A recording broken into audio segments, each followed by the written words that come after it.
Bom, boa noite, gente.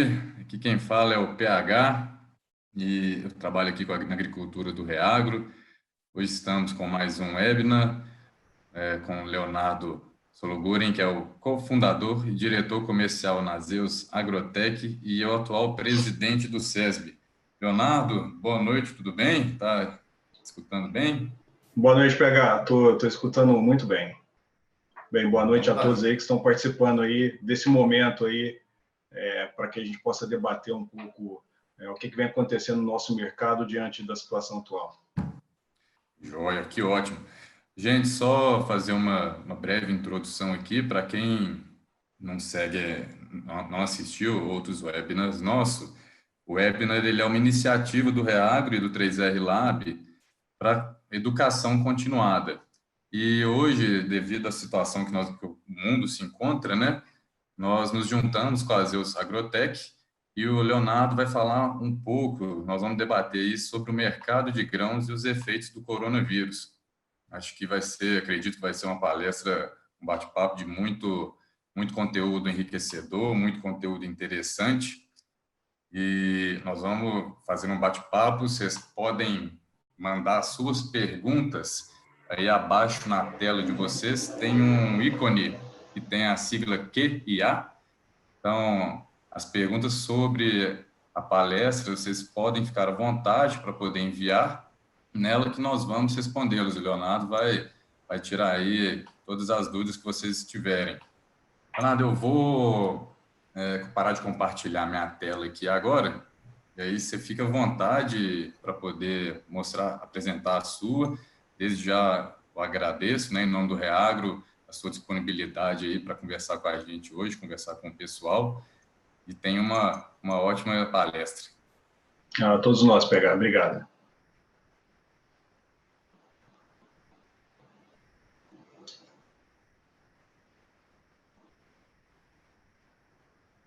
Bem, eu vou partilhar então a minha tela para a gente discutir um pouquinho quais são os cenários, né, o que nós estamos esperando aí em relação ao momento atual, que obviamente é um momento ímpar que nós estamos passando no mundo, né? Está todo mundo conseguindo ver a minha tela? Está vendo minha tela aí, PH? Está tudo certo?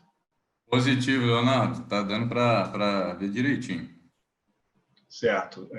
Só para entender, ela tá no formato de apresentação aqui. Deixa eu colocar ela no formato de tela cheia, para todo mundo ver. Primeiro, quero agradecer a todos os participantes aí, né? Eu acho que esse é um momento em que a gente, enfim, nós estamos passando por um momento no mundo onde nós estamos justamente tentando debater, né? Um momento que é muito ímpar, né? Um momento que nossa geração não atravessou. E mais interessante ainda é que nós não temos nem dados históricos de comparação. Primeiro, Leonardo, só te interromper, desculpa, a sua tela saiu do compartilhamento. ela saiu do compartilhamento, então vamos lá de novo, PH, só um minuto. Tá joia. Voltou aí, PH? Voltou, tá visível, beleza. Maravilha. Então, vamos lá. Vou falar um pouquinho só me apresentar aqui primeiramente, para quem não me conhece, né? Eu sou engenheiro agrônomo, com mestrado em economia, já trabalho analisando esse setor aí já há 22 anos, e atualmente eu me dedico à Zeus Agrotech, que é uma empresa justamente da era digital, né? É uma agtech, como nós chamamos aí no meio das startups, e é um momento onde nós, talvez não por uma felicidade, mas nesse momento por uma infelicidade, nós estamos tendo que usar muito das condições digitais, mas penso que ao mesmo tempo, se não fossem as condições digitais, dificilmente talvez nós conseguiríamos estar nesse momento fazendo home office, fazendo esse processo de isolamento, né, que está sendo tão importante nesse momento aí para conter justamente o alastramento do vírus, né? Então, só apresentar rapidinho a Zeus.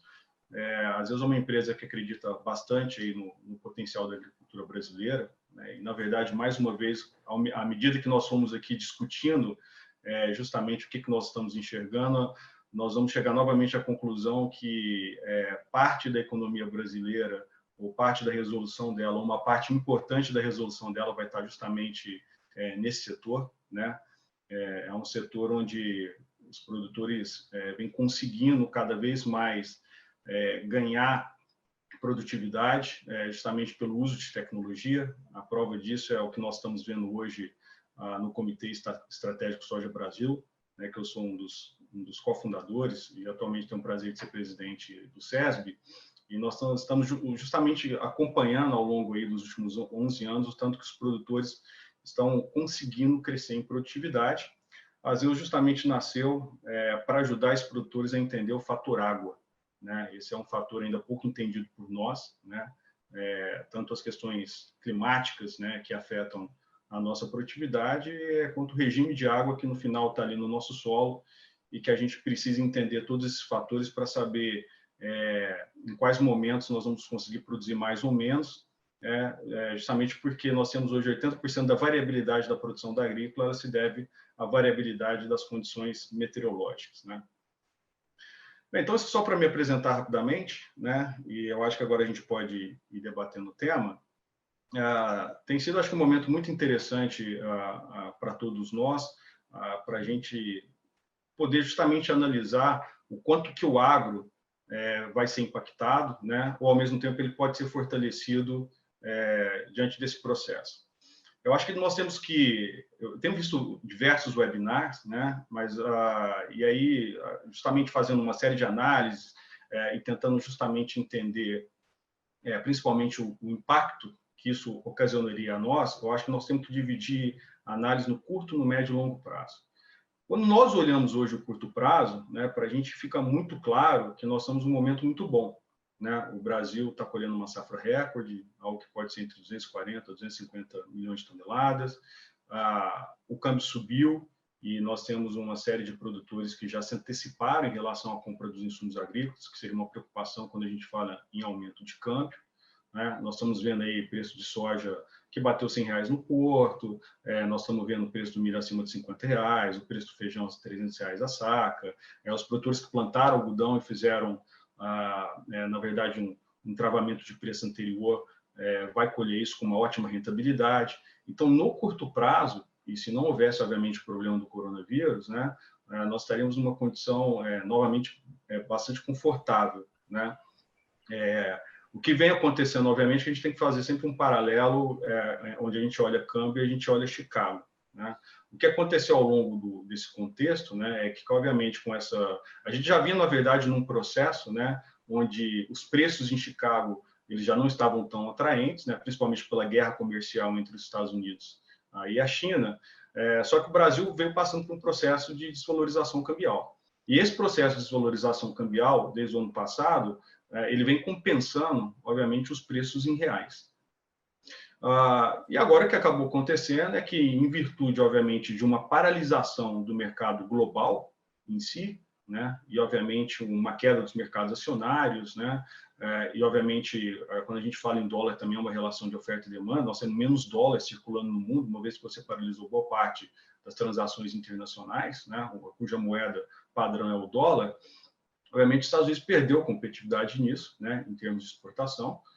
Então, Chicago, obviamente, ele sofre uma pressão, e o Brasil acabou sendo compensado por essa desvalorização cambial. Então, quando a gente analisa esses preços em reais, obviamente, nós temos uma condição que ela é interessante para o produtor. Agora, quando a gente olha o preço da soja em dólar, nós estamos numa condição pior do que no ano passado. Nós estamos falando mais ou menos um preço a $21 no ano passado, agora nós estamos falando um preço em torno de $16. Então, são condições diferentes, né? Independente a isso, né, em função, obviamente, como a safra se caminha, dos produtores que já fizeram essa antecipação, de há vários anos, né, a última crise mais séria que o Brasil sofreu no agronegócio foi entre 2005 e 2006. Na sequência, nós não tivemos mais nenhum grande problema setorial. Então, nós estamos colhendo já frutos há um bom tempo. Então, de certa forma, o produtor ele está capitalizado, né? Ou se capitalizou, obviamente que a gente tem uns produtores que se alavancaram, né? Mas por investimentos, né? Não por problema setorial, mas principalmente por uma questão de investimento. Então, nós temos um momento de curto prazo onde o produtor está colhendo os frutos. O que nós estamos tentando entender? Na verdade, aí a gente precisa fatiar isso um pouco no médio e no longo prazo. quando a gente analisa, por exemplo, o setor do algodão, é importante a gente fazer alguns paralelos. O primeiro paralelo que a gente faz é porque nós tivemos uma queda drástica no preço do petróleo, né? E, ao mesmo tempo, estamos tendo uma queda drástica também em termos de consumo, né, no setor de vestuário. Então, isso afeta diretamente essa cadeia. Obviamente, os produtores que já estão travados para a safra 2021, eles estão em uma condição diferente, né? Mas, obviamente, os produtores que ainda não fizeram esse movimento, eles tendem a sofrer um pouco mais. Então, primeiro porque nós temos uma queda de demanda em termos de vestuário, e essa queda no petróleo, obviamente, favorece o consumo de produtos sintéticos, né? Então, você tem setores que vão sofrer mais e menos, né? O próprio setor sucroenergético também, nós tivemos uma queda abrupta do ponto de vista de demanda por combustível, né? Obviamente, o governo vai ter que olhar esse setor com mais cuidado. O que nós estamos... Leonardo, Oi. me perdoa te interromper. Você poderia colocar só a apresentação naquele full? Porque ela está aparecendo... Claro, ela está aparecendo, claro. Vamos colocar aqui. É que a hora que eu fui tentar colocar foi justamente um momento em que... Quando saiu. Desculpa te interromper. Não, sem problema. Vamos lá. Deu certo sem eu sair aí? Não saiu ainda, mas agora sim, pode continuar. Muito Perfeito. Obrigada. Obrigado, Mariana. Bem, o que nós tentamos fazer, e isso foi uma análise aqui que nós tentamos buscar, é entender o que aconteceu com o agronegócio em momentos de crise, né? Só que tem um fato que, ao mesmo tempo que nós tentamos fazer esses exercícios, nós vimos que nós não temos nada paralelo para fazer esse tipo de comparação. E eu vou dar alguns exemplos para vocês entenderem esse processo.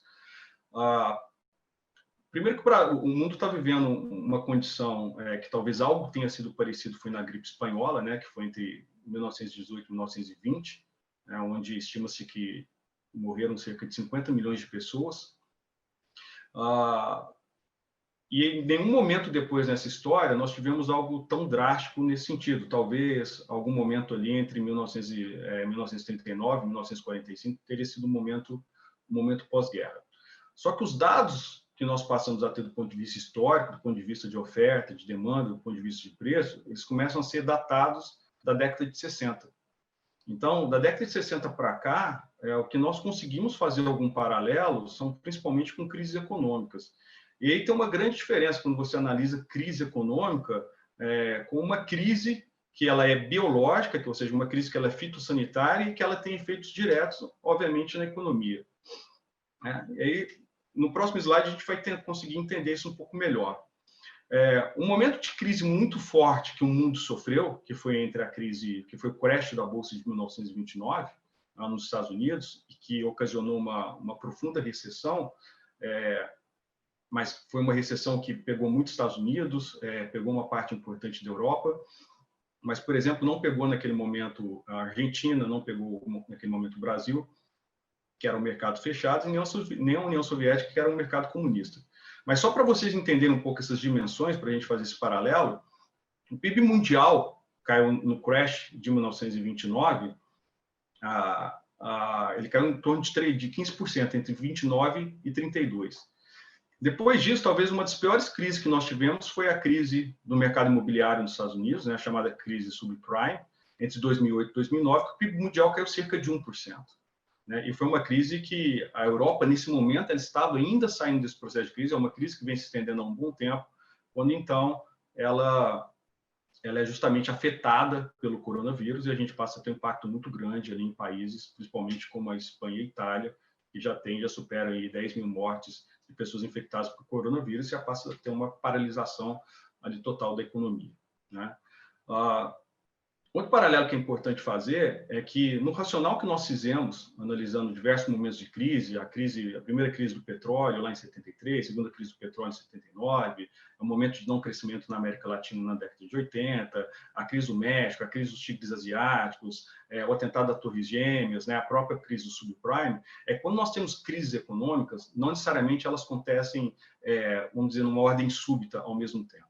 O melhor exemplo que a gente pode vivenciar aqui é a própria crise de 2008, né, que ela começou lá em setembro de 2008, lá nos Estados Unidos, né, que foi a crise, obviamente, de um setor onde estava se fazendo um alto risco, né, de empréstimos para o setor hipotecário, isso acabou virando, obviamente, uma cascata, onde, inclusive, diversos bancos já com séculos já de vida, exemplo do Lehman Brothers, que foi obrigado, inclusive, a fechar suas portas, né?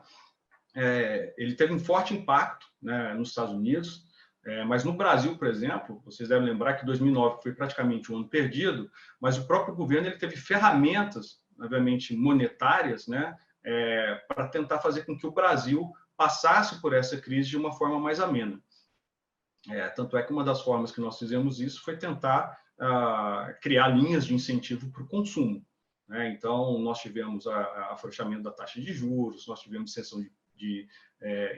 nós tivemos determinadas isenções de impostos para linha branca, para automóvel. Então, nós tivemos ferramentas monetárias para que a gente atravessasse essa crise de uma forma menos profunda que os Estados Unidos sofreu, né? Então, na crise, por exemplo, dos Estados Unidos, eles chegaram a ter aí, mais de 12% da sua população economicamente ativa, enquanto o Brasil estava na casa dos 6%, né? Então, era uma diferença gritante. Mas, obviamente, o Brasil não passou por isso imune, né? Pela sua própria política ali naquele momento de afrouxamento monetário e, obviamente, permitindo com que a população se endividasse, nós passamos a colher os frutos de uma má política monetária a partir de 2013. Então, obviamente, nós fomos obrigados, né, ou pelo menos o governo ali entendeu naquele momento que a gestão que se deveria fazer era aquela, né? Obviamente, nós vamos ter aqui as discussões ideológicas de se foi o correto ou não, mas foi naquele momento o que o governo na gestão do PT fez, mas, obviamente, isso também foi estratégias adotadas em função de uma crise que acabou acontecendo do ponto de vista internacional. Então, o que eu estou querendo dizer com isso? Eu estou querendo dizer que nós tivemos uma crise econômica e, na sequência, uma crise no Brasil, que, de certa forma, foi afetada por uma crise internacional, mas que ela chegou para a gente 4, 5 anos depois, de forma mais profunda. Então, é diferente do momento que nós estamos vivendo agora, porque a crise que nós estamos vivendo agora é uma crise que a gente tem um vírus com alastramento tão rápido que ele está atingindo as economias de forma instantânea, né? Então, o mundo todo, praticamente, ele foi afetado por esse vírus, né? E de forma quase que automática, né? Então, começou na China, ali, os primeiros casos ali em dezembro, pelo menos oficialmente, e o Brasil, logo na sequência, ali em março, né? Ou seja, estamos falando de 4 meses depois, e não 4 ou 5 anos depois, onde a gente também passa a ser fortemente afetado. E a diferença, obviamente, quando você tem de crise econômicas para uma crise biológica, de novo que nós não temos nenhum dado histórico para fazer alguma comparação, é porque essa crise está levando, obviamente, a um isolamento da população. Então, ou seja, nós estamos simplesmente agora, né, que nós temos demanda reprimida. A demanda reprimida, a gente fala quando a população ela não tem dinheiro, obviamente, ela não consome, né? Nós estamos falando agora que nós estamos fazendo um represamento da demanda forçada, onde não faz sentido as pessoas, nesse momento, consumirem, né? Por exemplo, ninguém está viajando, ninguém está indo fazer turismo, ninguém está comprando sapato, ninguém está trocando de carro, ninguém está fazendo altos investimentos. Então, nós temos uma série de setor que está sendo altamente afetado, né, em função do problema sanitário que nós estamos enfrentando atualmente. Então, não tem nada de paralelo que a gente consiga comparar em relação a isso. Então, acredito, obviamente, que o mundo, inclusive, vai ter que fazer uma redescoberta em termos da forma com que a gente pode sair de um colapso econômico, que é muito forte, né? Então, aqui eu estou colocando alguns pontos importantes, né? O próprio Goldman Sachs está estimando que o PIB da China ele vai retrair 9% no primeiro trimestre desse ano. A última retração que a China sofreu foi em 1976. Né? A França ela pode sofrer, né, a maior queda do PIB desde 1945, ou seja, logo após o período pós-guerra. Então, nós ainda não temos ainda condições, obviamente, e há muita especulação em relação ao que acontece do ponto de vista econômico. Por que nós estamos fazendo esse tipo de paralelo?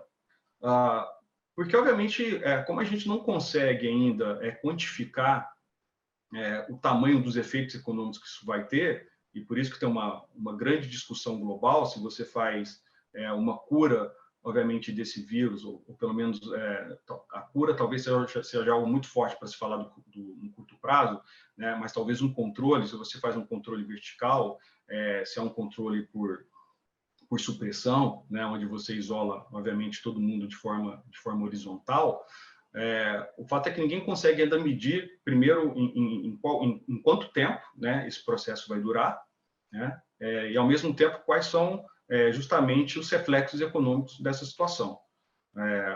Bem, ok, onde que isso afeta em termos do agronegócio? Bem, o primeiro ponto é que quando a gente olha e faz uma comparação em relação a outros setores que tiveram uma forte queda, como o comércio, né, a própria indústria, a indústria automobilística praticamente paralisada, né, indústria de bens de consumo também caindo, de bens de consumo duráveis, né, caindo de forma bastante abrupta, né, o agronegócio é um setor que ele não para, porque nós temos uma janela biológica. Então, o Brasil continua ainda exportando, tanto é que nós batemos, inclusive, recorde de exportação de soja agora no mês de março. O Brasil já atingiu 18 milhões de toneladas, ou seja, nós temos um crescimento de 13,5% em relação ao mesmo período do ano passado. E nós estamos falando de alimento, né? Ou seja, é o último item, obviamente, que a população, seja do Brasil, seja global, ela vai cortar em termos de prioridade. Então, a nossa cadeia produtiva, ela segue. Bem, o setor vai passar imune, aí eu acho que a gente tem que quebrar isso um pouco em talvez algumas variáveis, né? Talvez a preocupação do produtor, principalmente o produtor ainda que não comprou todo o seu insumo para a próxima safra, ele está ali muito preocupado em relação ao alta do dólar, né? Porque isso vai ter impacto, obviamente, no aumento dos custos de produção, principalmente do fertilizante, né? Que é altamente dolarizado. Os defensivos agrícolas, eles devem aumentar de preço, talvez não consigam fazer todo o repasse do dólar, mas, obviamente, você tem um impacto. E aí você, obviamente, sofre, quando a gente olha no campo, conversando com os produtores, obviamente você vê determinadas tensões, né, algumas ainda baseadas em rumores, como uma possível greve dos caminhoneiros, né, uma possível greve nos portos. Ainda tudo isso é um rumor, mas, obviamente, os produtores ficam preocupados em relação a essa logística. E aí o que nós estamos tentando entender, né, qual que seria o impacto disso no longo prazo, a partir do momento que você não tem muita comparação. Então, passando para o próximo slide, nós aqui buscamos tentar fazer um paralelo, olhando justamente o que aconteceu em crises econômicas, no consumo de proteína, se dá para a gente fazer alguma comparação com o momento que nós estamos vivendo agora. Então, quando a gente observa a primeira crise do petróleo, né, que ela aconteceu ali, por exemplo, já a segunda crise do petróleo, quando ela aconteceu ali em 79, perto de 79, 80, 81 e 82, nós vimos que mesmo nesse período nós tivemos um aumento de 0,4% no consumo de proteína. Por que nós estamos fazendo um paralelo em termos de consumo de proteína? Na verdade, por uma razão muito simples, né? Quando nós analisamos a demanda por grão, obviamente, o incentivo à produção de grão, ele vem de um incentivo da demanda.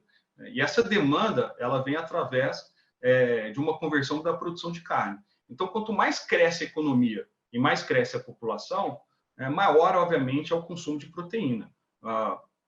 Por que esse racional é importante? Vamos dar o exemplo da China. Na verdade, é o grande vetor hoje do consumo de commodities agrícolas no mundo. Quando a China entrou efetivamente no processo de forte crescimento econômico, ela tirou cerca de 600 milhões de chineses da linha de pobreza, e cada chinês que sai do campo, até porque o chinês que vive no campo, ele é o chinês pobre, é diferente aqui do Brasil. Na média, um chinês ele tem de 0,5 a 1 hectare. Então, ele está no menor nível ali na linha de pobreza. Então, quando ele vai para a cidade, e esse é o sonho do camponês na China, ele passa a ganhar mais e ele aumenta o consumo dele, em média, em 20 quilos de carne por habitante ano. Então, quanto mais cresce o crescimento econômico, principalmente dos países emergentes, você vai tendo mais acesso, obviamente, ao consumo de uma alimentação decente. Então, a gente faz esse paralelo, né? Como é que foi o consumo de proteína nos momentos de crise, porque quando cai a renda da população, obviamente ela vai migrando, né, em termos de consumo. Então, para vocês entenderem, a gente usa um termo em economia que chama elasticidade de preço da demanda, é o quanto que essa demanda ela é alterada a partir do momento que você mexe o preço. Então, as pessoas, obviamente, de classe mais alta, ela vai consumindo carne bovina, né, depois carne suína, essa renda vai caindo, ela vem para carne de frango e ela vem caindo até ela ir para o ovo, ou ela não vai consumir proteína, ela vai consumir basicamente vegetal. Então, é muito claro você tentar fazer um comparativo olhando impactos econômicos a partir do momento em que você olha esse consumo de proteína. Então, quando nós tivemos a crise dos países na América Latina, né, que aí foi um momento onde, na década de 70, o Brasil cresceu bastante, nós tivemos essa crise no petróleo em 79, e aí, em função da inflação do petróleo, os Estados Unidos tiveram que fazer um ajuste em termos de juros, né? Justamente porque o preço do petróleo começou a ocasionar um problema inflacionário, e aí todo o endividamento dos países na América Latina subiram de forma vertiginosa, e obviamente houve uma cessão de liquidez, e os países ficaram extremamente endividados do ponto de vista externo. Então, nesse momento, a famosa década perdida, a década de 80, nos países da América Latina. Então, nós tivemos um decréscimo de 1,3%, não na América Latina, mas no mundo, todos esses dados são globais, então nós estamos falando em termos agregados, nós tivemos uma queda de 1,3% no consumo global de carnes. Quando a gente olha a crise do peso do México, né, que é chamado de efeito tequila, que afetou vários outros países, nós tivemos um crescimento durante a crise, que foi em 94, logo após a crise, de 3,2%. A crise dos tigres asiáticos, né, que ela foi bastante intensa em 99, em 1997, né, pegando quase toda a parte do Sudeste Asiático e, obviamente, ocasionando um efeito muito forte, tanto é que em 1999 o Brasil foi forçado a fazer uma máxima desvalorização do real. Inclusive, isso mudou todo o contexto da agricultura também. Foi a partir daí que a gente conseguiu exportar milho por conta dessa desvalorização da taxa de câmbio. Mas nós tivemos um crescimento de 5,7% no consumo de carne. Quando nós tivemos o atentado das Torres Gêmeas, né, que acabou também afetando todo o mercado acionário, nós tivemos um crescimento de 2,2% no consumo de carne. E a crise mais recente, né, que todo mundo vivenciou, né, acredito que todo mundo que está aqui assistindo essa palestra vivenciou isso muito bem, foi a crise do subprime, né, que começou lá em setembro de 2008, então em 2009 ela acaba sendo mais intensa. Então, de 2009 até 2012, nós tivemos um crescimento de 2,7% no consumo de proteína. Então, o que a gente observa? Que mesmo nos momentos de crise econômica mais profundas, né, nós não tivemos grandes decréscimos ou decréscimos assustadores no consumo de proteína animal. E quando nós estamos falando em consumir frango e em consumir carne suína, obviamente nós estamos falando em consumir milho, né, e em consumir farelo de soja. E que são esses dois efeitos principais que nós teríamos quando nós falamos em grãos. É por isso que a gente tem que separar ali um pouco paralelo do que aconteceria com o algodão, que não reflete, obviamente, dentro dessa cadeia. Mas o farelo de soja, tanto o farelo de soja quanto o milho, ele tem um reflexo direto sobre esse consumo de proteína. Eu tentei fazer um exercício hoje, nesse final de semana, tentando fazer algumas simulações econométricas, né, porque existe já algumas estimativas de que o PIB mundial, né, ele sairia de um crescimento de 3,5% estimado para esse ano, né, numa condição de não haveria coronavírus, e agora por uma recessão, né, ou por um decréscimo de 5,5%. Como a gente só tem um histórico vamos dizer, de 60 anos para cá, né, e sem nenhum paralelo em relação ao momento como nós estamos vivendo atualmente, esse modelo econométrico ele não reflete, se a gente cai 5,5%, uma queda abrupta em termos de consumo de proteína. Então, o que nós estamos tentando imaginar, né?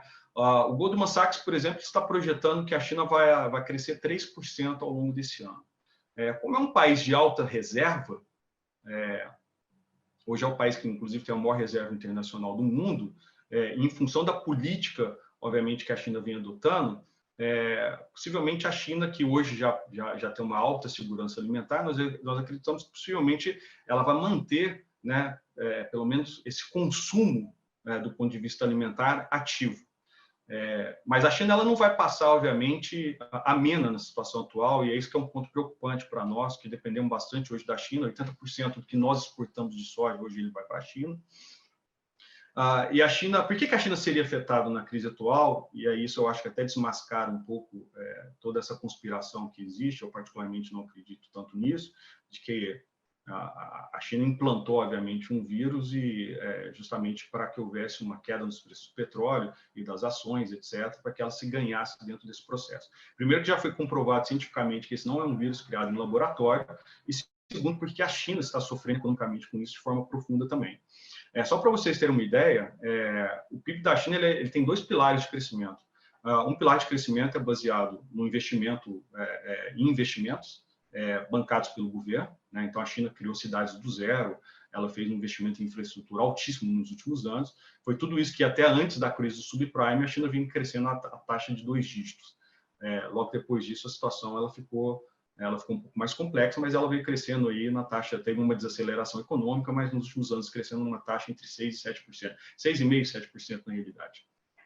Então, ou seja, um pilar dela é um investimento, né, dentro do próprio país, e o outro pilar de crescimento dela é justamente as vendas externas, as exportações, e principalmente para a Europa.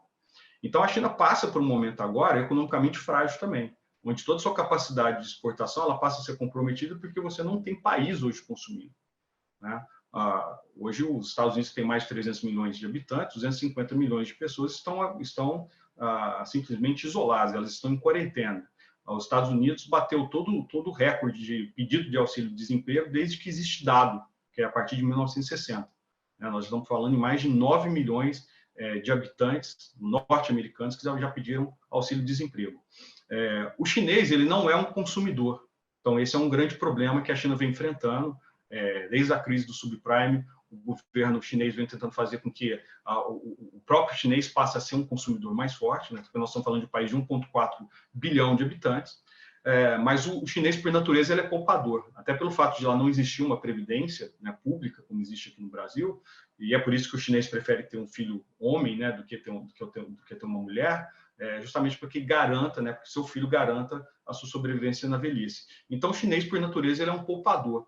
Então, é difícil num momento como esse, onde inclusive há a crise, de que o próprio chinês vai aumentar o seu consumo. Então, o governo passa a ser, obviamente, a China ela passa a ser, obviamente, afetada por toda essa crise também. Então, o que eu tentei, inclusive, fazer um comparativo foi, se cai o PIB da China, né, o quanto que isso afetaria, obviamente, o consumo de carne para nós, né? Então, possivelmente, afetaria talvez o consumo de carne bovina, onde nós estamos exportando, mas talvez afete menos o consumo de carne suína e o consumo de carne de frango. O consumo de carne suína, a gente tem que lembrar que o ano passado a China já sofreu bastante, mas por outra situação, foi em função da peste africana suína, que acabou dizimando uma parte importante do rebanho suíno, tanto é que a gente viu uma queda no consumo per capita de carne da China numa forma agregada, né, quando a gente pega somando suíno, frango e bovino, né, mas foi muito mais por uma questão sanitária, né, no setor suíno, do que, obviamente, por uma questão de queda de renda. Então, o que nós observamos?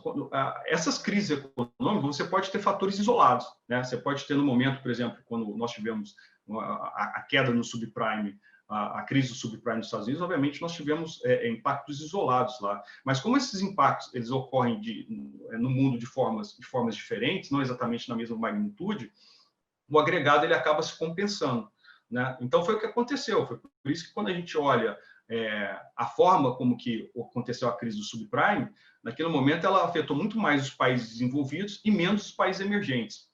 Os países emergentes entraram no processo de desaceleração na sequência. Então, nisso você tem uma readequação, obviamente, de mix de produtos, né? E aí o agregado, ou seja, o consumo de proteína, ele acabou sendo conservado.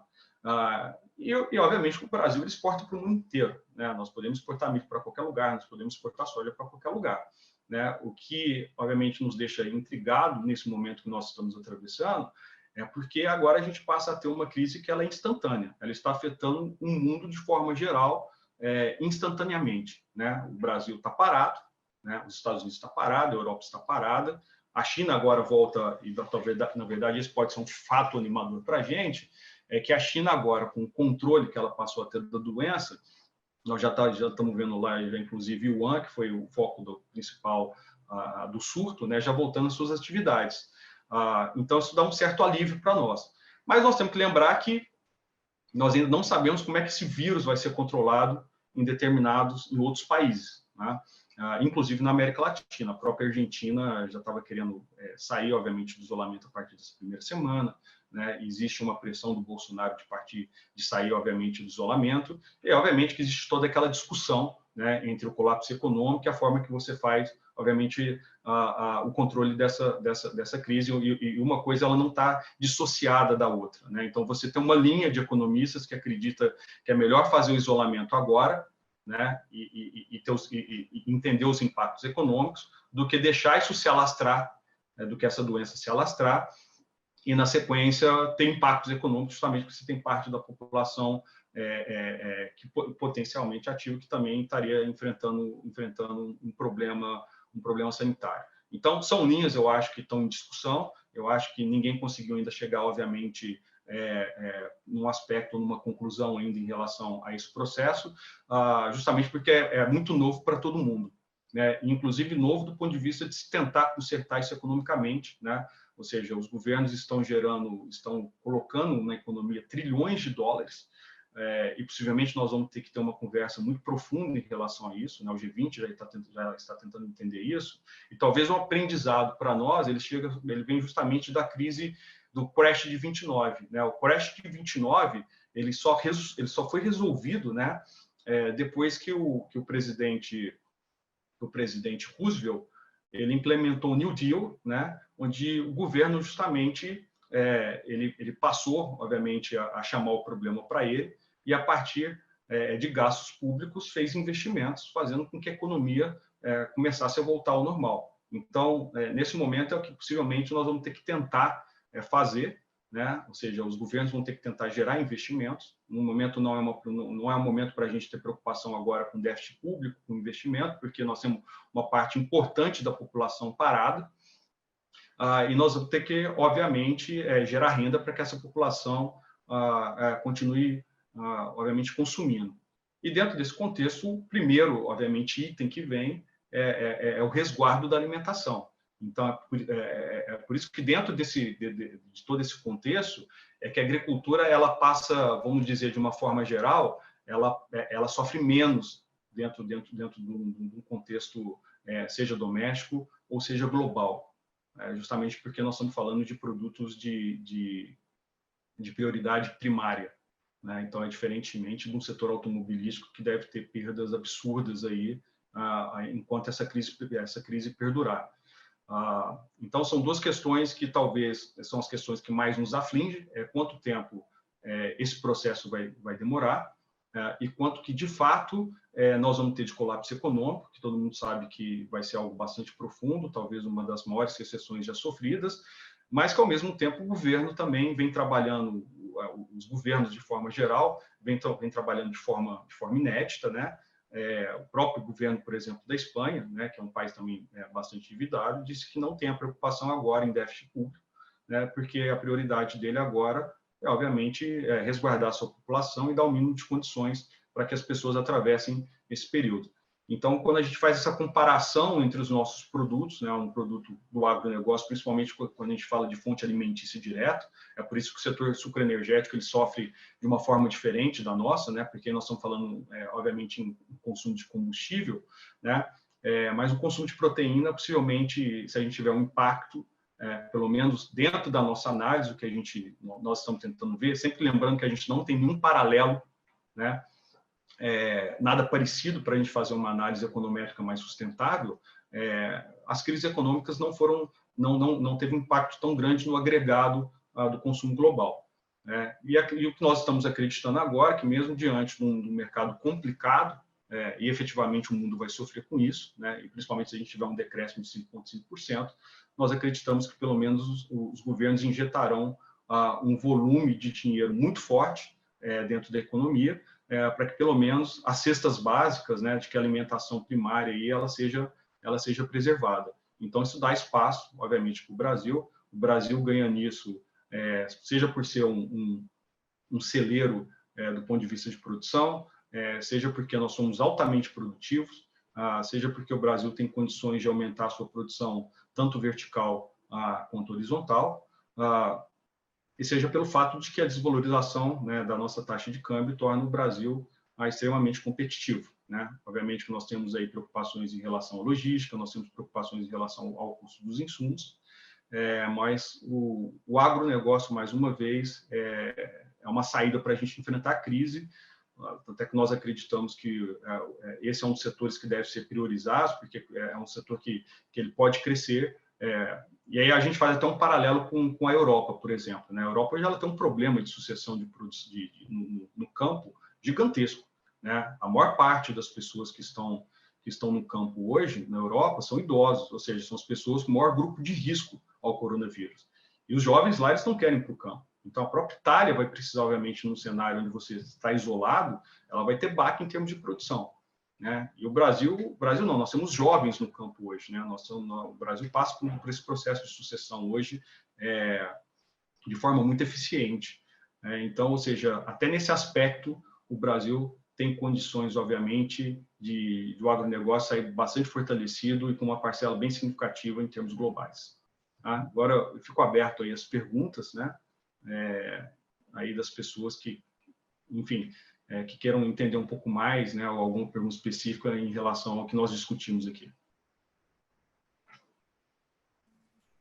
Ótimo, Leonardo, muito obrigado. A gente falou que ia debater, né, durante, mas estava tão bom o raciocínio que eu falei, não, vamos deixar ele acontecer, né? Fica bom pra caramba.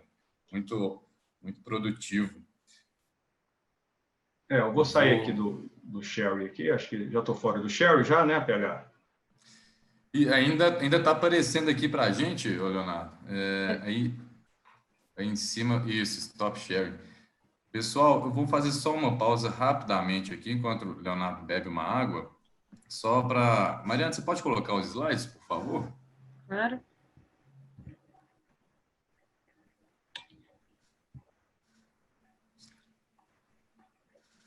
Só um minutinho, gente, enquanto o Leonardo bebe uma água, respira ali, para a gente começar a falar sobre as perguntas, né? Começar a respondê-las.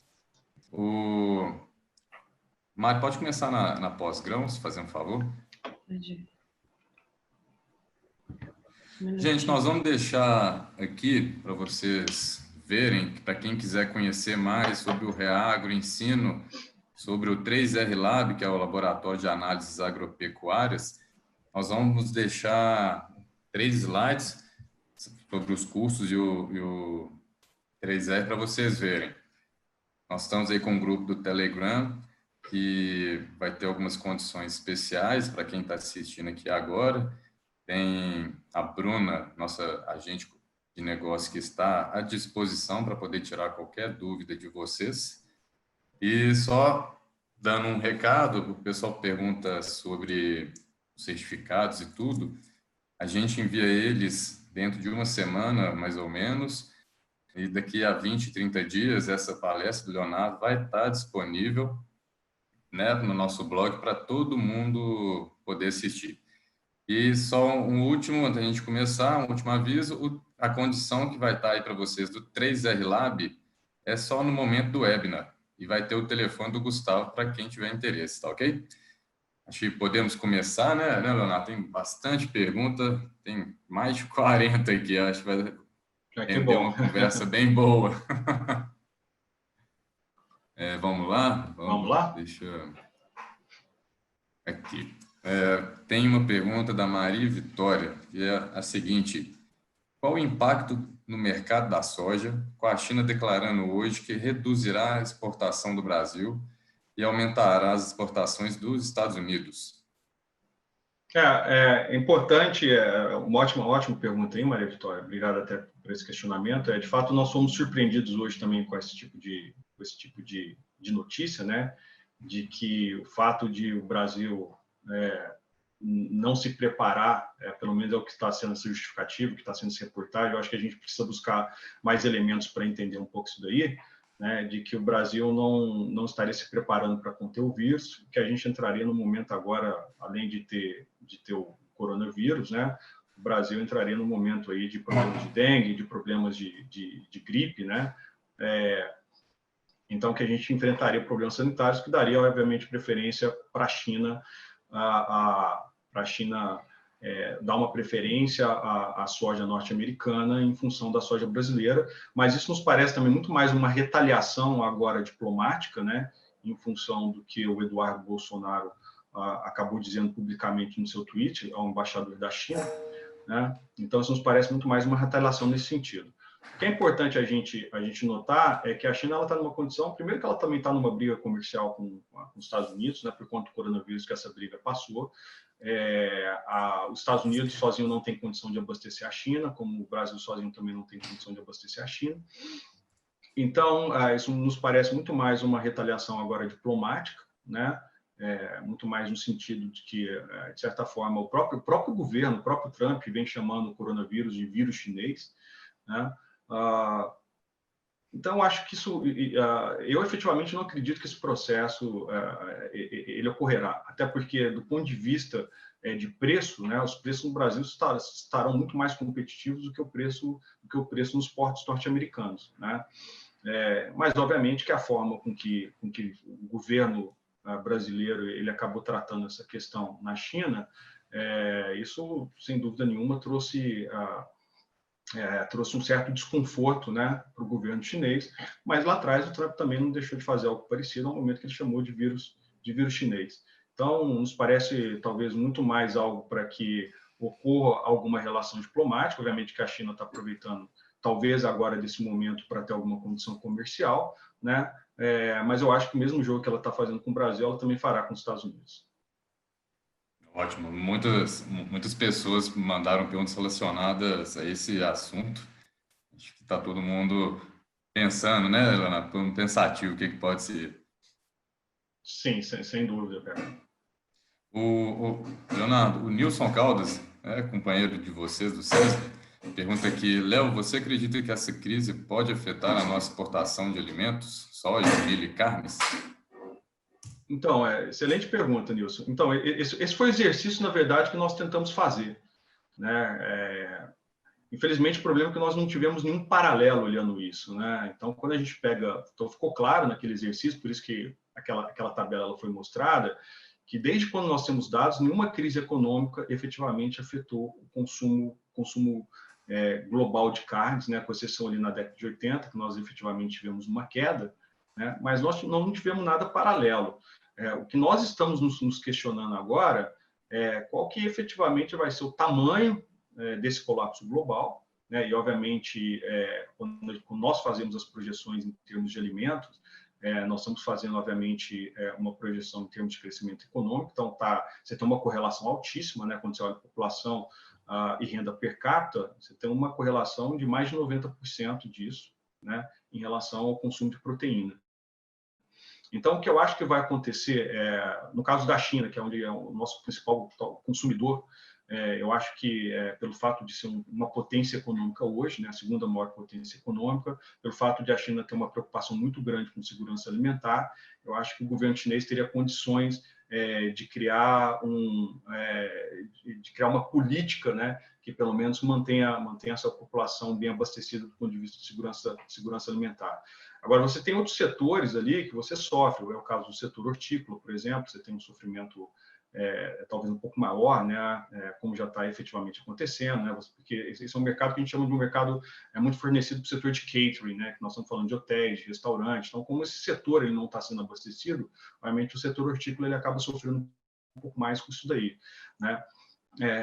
Do ponto de vista de proteína, eu acho que se a gente tiver alguma queda, talvez ela não seja tão expressiva, lembrando que a gente não tem nenhum dado comparativo para fazer isso. De todas as modelagens que eu fiz, mesmo caindo o PIB, a gente não teve uma queda absurda do ponto de vista agregado, mas sempre fazendo esse paralelo que toda crise econômica ela nunca pegou todos os países num formato uniforme, né, como o coronavírus está pegando. Né? Então, as crises elas sempre acontecem numa forma que ela vai sendo encadeada, afeta um país, depois vai afetando o outro, e talvez em prazos um pouco diferentes. Né? Então, fica uma pergunta, eu te digo, Nilson, que é uma pergunta difícil de ser respondida, mas eu acredito que, do ponto de vista, principalmente no caso de soja, eu acho que nós ainda estamos resguardados, né, no sentido de que acredito que nós ainda continuaremos exportando muito bem. O milho, talvez a maior preocupação que a gente tem agora é com uma queda no preço do milho na Bolsa de Chicago, em função de que, de toda a produção dos Estados Unidos, hoje, quase um terço, nós estamos falando de 150 milhões de toneladas ali, está indo para a produção de etanol, nós já temos 30 usinas já nos Estados Unidos que foram desativadas, então isso pode afetar Chicago. né? E, consequentemente, isso acaba afetando o nosso preço do ponto de vista de exportação, mesmo num processo de desvalorização da nossa taxa de câmbio, né? Então, ainda são questionamentos, né, que nós ainda estamos buscando fazer, mas eu acho que, independente de todos os setores, o agro possivelmente é um dos setores, está entre os setores que será menos afetado, porque mesmo quando você cria políticas de você fazer um bem-estar da população, o primeiro ponto que você precisa se assegurar é de que a população, pelo menos, pode ser abastecida pelo seu bem básico, que é o alimento. Ah, ótimo, muito bom. Ô, Léo, a Rebeca aqui até pergunta, a gente falando nessa parte de mercado, ela pergunta se o Brasil pode tirar alguma vantagem econômica com essa crise. Olha, eu vou falar especificamente em termos do agro, né? Porque quando obviamente nós olhamos outros setores, né? Se o Brasil saiu agora do isolamento, obviamente o setor de turismo vai continuar sofrendo bastante. Acho que dificilmente as pessoas, por exemplo, viriam para o Brasil, até porque as políticas que estão sendo adotadas em outros países estão sendo diferentes da política que talvez está sendo adotada agora pelo Brasil.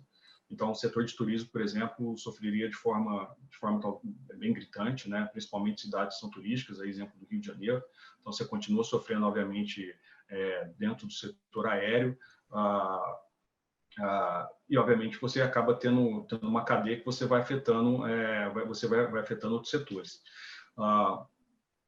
Existe, obviamente, uma preocupação em relação efetivamente ao funding que existe para promover o não desemprego, né? O governo ele tá fazendo uma série de medidas econômicas para que a gente garanta, obviamente, com que a economia tenha o menor impacto possível, mas na prática, quando a gente olha os bancos privados, na prática, eles estão praticando aumento de taxa de juros, até porque o risco aumentou.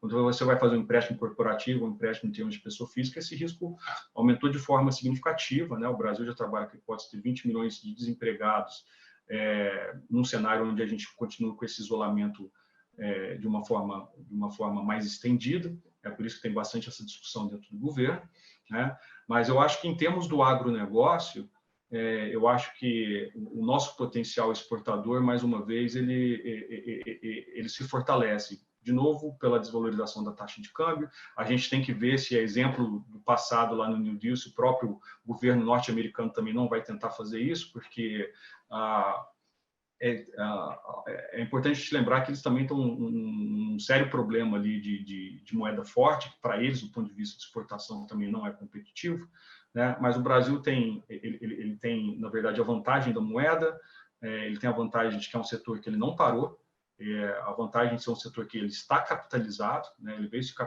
estava capitalizado nos últimos anos, pelo menos do ponto de vista de produção de grãos, né? Deixo separado aqui o setor sucroalcooleiro, que estava em condições diferentes do setor de grãos, e, novamente, pela nossa capacidade e competitividade na produção. O que é importante também a gente ressaltar é que, como o preço em dólar, mesmo no caso da soja, ele está mais baixo, né, o produtor vai ter que sim buscar produtividade. Ele passa por um momento onde também todo setor aqui agora, em função, assim como acontece em todas as crises econômicas, né, e essa é uma crise que ela começou sendo sanitária, mas com fortes efeitos colaterais econômicos, o produtor vai ter que ser altamente produtivo, né? Porque, querendo ou não, ele está tendo aumento de custo de produção. Então, a forma, obviamente, de ele enfrentar esse aumento dos custos de produção é tendo ganho de produtividade, né? Mas eu acho que o agronegócio em si ele pode sair fortalecido novamente dentro de um aspecto global, né? Outros setores vai depender muito da política que a gente vai fazer de isolamento ou não. Novamente, o turismo pode sofrer num caso de não isolamento. Entendi. Ah, bom. E aí, Léo, até você comentou de custo de produção, tem várias pessoas perguntando sobre a visão sobre o mercado de fertilizantes aqui para a gente, daqui para frente. Uhum. Então, a gente tem uma preocupação muito maior no caso de fertilizantes, principalmente de produtos fosfatados, né? A China é um grande exportador, né, do ponto de vista de produtos fosfatados. Para vocês terem uma ideia, lá, a capacidade, em termos industrial da China, principalmente ali, ela está hoje em torno de 69%, ela já foi maior, né? E algumas dessas próprias mineradoras, elas também foram afetadas no momento de isolamento.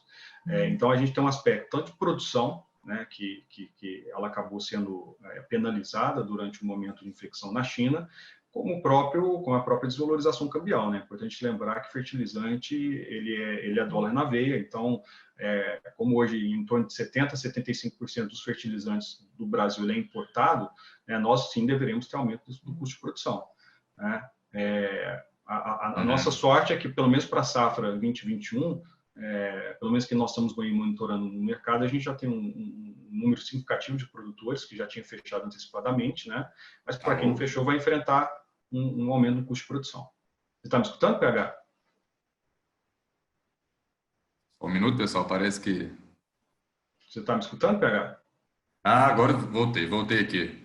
Obrigado, eu não Voltou? sabia se era a minha internet ou a sua, desculpa. Não, eu tinha te escutado, né? Então, só finalizando, sim, nós vamos ter aumento, o efeito câmbio, o efeito principalmente em produtos fosfatados, né, que vem da China, vão ter, obviamente, efeitos em relação ao aumento do custo de produção, próprios defensivos, né, mas defensivo geralmente ele não tem um repasse tão forte quanto fertilizantes têm, até porque fertilizantes são commodities, né, e você tem o que a gente chama de dólar na veia, mas o aumento de custo de produção vai acabar, obviamente,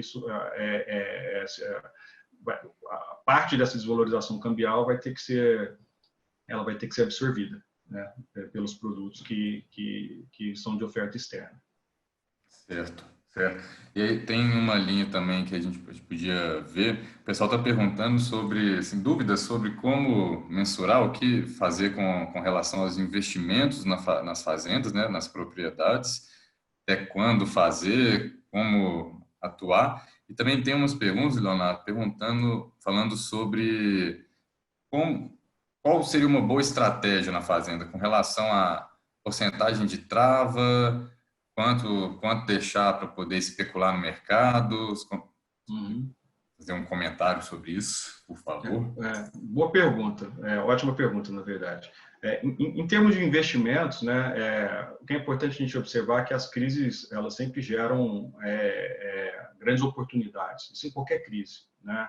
Então, quando a gente pega, por exemplo, pós-guerra, os Estados Unidos virou uma potência econômica no pós-guerra, né, justamente porque ele financiou os países a se reconstruírem, né? No próprio crash depois de 29, apesar de várias fortunas terem obviamente sido rompidas, você viu pessoas obviamente que fizeram um volume grande de dinheiro a partir do momento da crise. E mesmo na crise do subprime, antes de a crise ocorrer, várias pessoas obviamente também fizeram fortuna já entendendo aquele movimento. Como o nosso setor é um setor que ele está forte, né, obviamente com uma série de condições, ou a liquidez do mercado vai estar menor, né, talvez aquele produtor ali que está capitalizado, né, esse é o momento para você fazer investimento por uma, vamos dizer, mas pensando para uma colheita desse investimento no longo prazo, nada de curto prazo, né? Nós ainda não sabemos o tamanho desse colapso global, qual vai ser o tamanho dele, e nem se ele, por quanto tempo ele vai se perdurar. E aí, só para complementar uma coisa, o mercado está buscando entender se a nossa recuperação vai ser num formato de V. O que é esse formato de V? É quando você tem uma queda grande do ponto de vista econômico, mas logo que o processo passa, você recupera rapidamente, né? O outro seria um formato em U, onde você tem uma queda, você tem um período grande de estagnação, e depois a economia volta a crescer. Um formato de L, onde a economia cai e você fica um bom tempo em estagnação econômica, né? O que a gente tem escutado aí dos especialistas é que possivelmente essa seja uma crise no formato de U, ou seja, nós vamos ter uma recessão, ficar estagnado por um bom tempo, para depois se recuperar. Obviamente que ainda tudo isso é especulação, tudo depende se nós vamos ter uma vacina de curto prazo ou não de curto prazo, se isso é um vírus sazonal ou se não é um vírus sazonal. Mas se a gente partir da hipótese que seja uma recuperação em U, né, então eu diria que para quem está capitalizado, investimentos em terra, investimentos em maquinários, possivelmente porque eu até brinco agora que possivelmente no segundo semestre o Brasil vai viver pela primeira vez efetivamente o que é um Black Friday, né? As pessoas tentando, obviamente, vender os seus estoques, né? E pessoas que, obviamente, estavam alavancadas aí no setor agrícola, que vão ter que se desfazer, obviamente, de ativos. Vai ser um bom momento para pessoas que estão líquidas, né? Porque toda crise, gente, é importante a gente saber que toda crise passa, né? Não é que essa crise ela veio para ser permanente, né? Essa crise ela vai passar. Então, quem está líquido, obviamente, vai ter ótimas condições de fazer investimento, pensando, talvez, se for no formato em U, que você vai ter um tempo para você reavaliar, não revelar, mas para você ter retorno sobre esse investimento. Do ponto de vista de trava, o que eu acho que seria a melhor recomendação, sabendo que a gente não tem nenhum prognóstico muito simples à frente, os prognósticos melhores que a gente vê é que o Brasil, que o mundo se equilibra a cada 3 meses, né? Mas você vai, no próprio Brasil, né? O próprio Mandetta vem falando que a gente teria surtos diferentes, né? O surto no Centro-Oeste vai ser diferente do surto no Sul, né? Até porque os momentos, né, de queda de temperatura nesses lugares eles são diferentes. E nós não sabemos também como que o mundo economicamente ele vai se comportar. Né? Então, como nós estamos hoje com preço em reais e a relação de troca vantajosa, eu aproveitaria totalmente o momento agora. O câmbio pode subir? Sim, ele pode subir se as condições piorarem. Mas aí nós estamos falando que essa condição está piorando globalmente e num cenário de liquidez muito pior. Então, num cenário de liquidez muito pior, pode ser que você também tenha um grão, né? Mas pode ser que a gente não sabe se nós teremos problemas logísticos, né?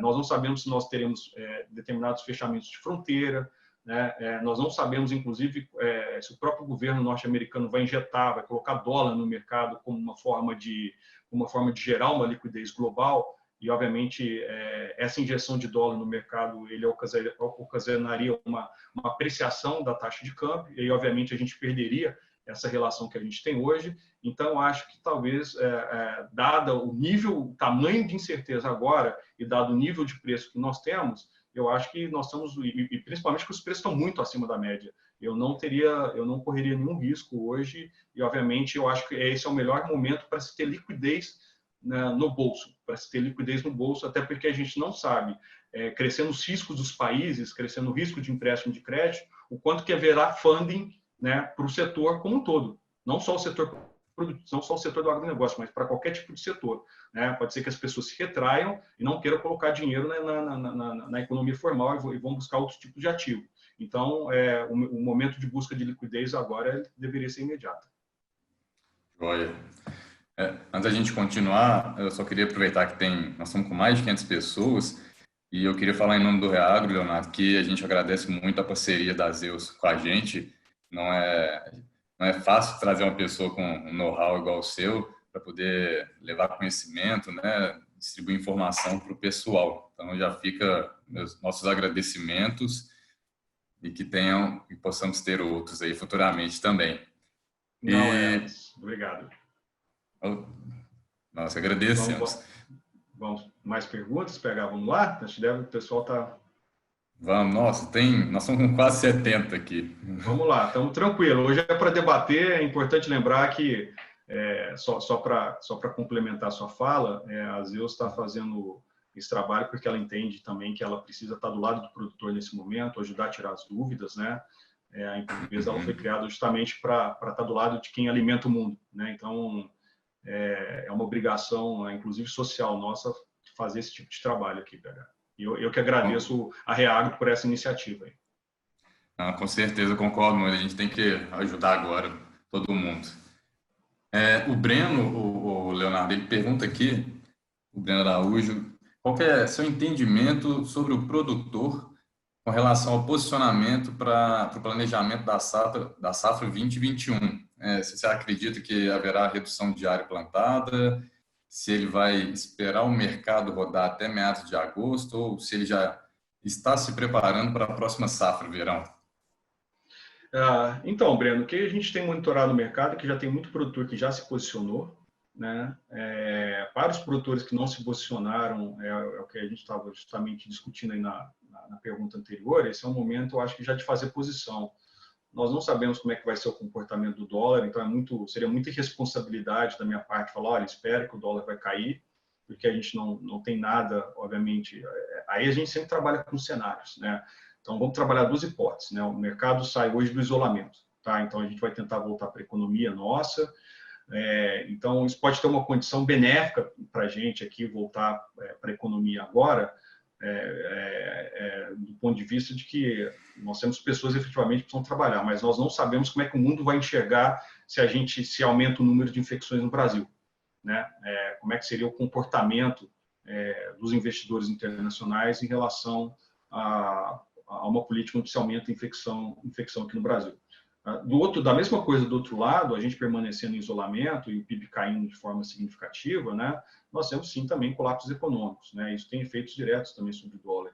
Então, os dois cenários, de qualquer forma, eles são penosos, né, não são cenários fáceis de serem decididos.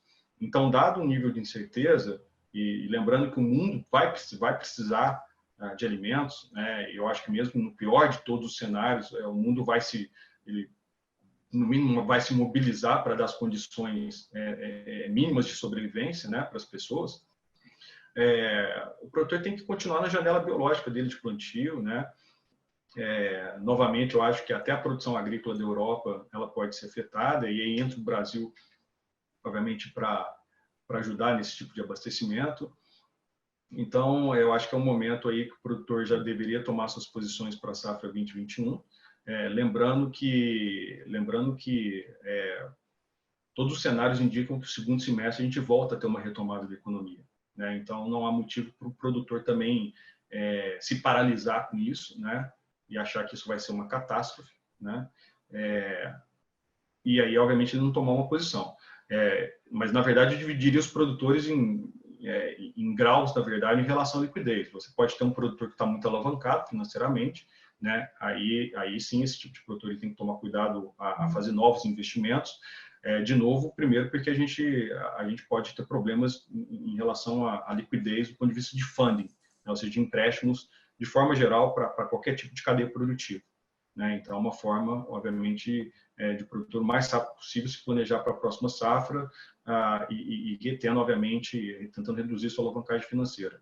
E do outro lado, sim, aí você tem os produtores que estão líquidos, né? E aí sim, esses produtores vão ter grandes alternativas de investimento, porque ele tem liquidez, obviamente, e uma solidez financeira, obviamente, para atravessar esse momento de crise aí, né? Mas sempre lembrando que o que os especialistas dizem é que possivelmente é um formato de U, né? Então a gente pode ter uma recessão, uma estagnação durante um bom tempo. Então todo produtor deve aprender com esse momento, como todos nós estamos aprendendo, né? E de ter o colchão financeiro, ele é importante para atravessar crises, né? Então é muito importante aí ele deve continuar trabalhando normalmente, né? Mas sempre pensando na liquidez e pensando que ele precisa ter colchão financeiro. Certo. O Breno também perguntou, Léo, se você acredita ou existem sinais de retomada do comércio amigável entre os Estados Unidos e a China e quanto isso impactaria no nosso agronegócio? Essa é uma excelente pergunta, né? Porque antes de acontecer todo o processo do coronavírus, né? Obviamente havia uma disputa muito grande, né? O Trump, obviamente, defendendo seu mercado doméstico, né?